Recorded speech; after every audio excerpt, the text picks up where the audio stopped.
Alors MSCI, hein, comme vous savez, développe en fait des indices sur l'immobilier, donc des indices de performance, hein, dans l'objectif de les comparer notamment aux autres classes d'actifs, et puis de pouvoir donner aussi aux gestionnaires des indicateurs pour maîtriser leur gestion.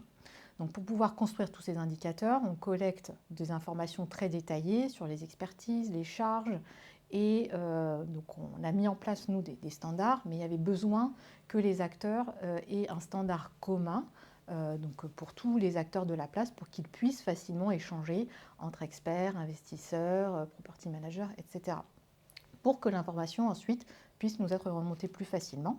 Donc le point de départ, c'était la création de Fiji Data, justement pour que nous aussi, on puisse bénéficier de ce format et que les investisseurs puissent nous envoyer également les données au format Fiji s'ils le souhaitent.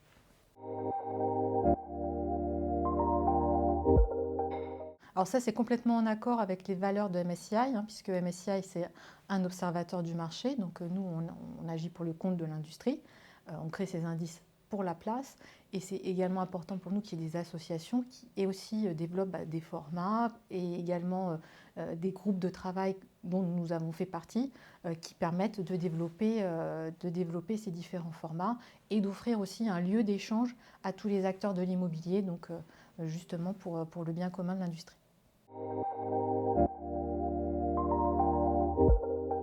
Alors nous, en fait, l'angle qu'on a adopté chez MSCI, alors MSCI, en fait, dispose d'une équipe ESG très importante, puisqu'on analyse aussi les marchés cotés. Sur la partie immobilière, notre angle d'approche est de pouvoir estimer la valeur à risque climatique des actifs immobiliers. Donc de comprendre quel va être l'impact sur la valeur des portefeuilles immobiliers du risque physique, hein, donc des effets climatiques, d'extrême chaleur, d'inondation, etc. Et également de comprendre l'impact sur la valorisation du risque de transition, c'est-à-dire de devoir aligner ses émissions avec des trajectoires 1,5 degré ou 2 degrés.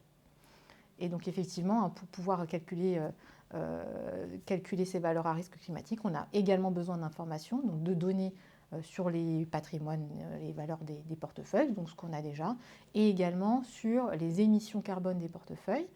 Alors, dans certains cas, elles sont disponibles, et quand elles ne le sont pas, nous, on va utiliser des proxys, des moyennes de marché, pour quand même pouvoir déterminer une valeur à risque sur le portefeuille.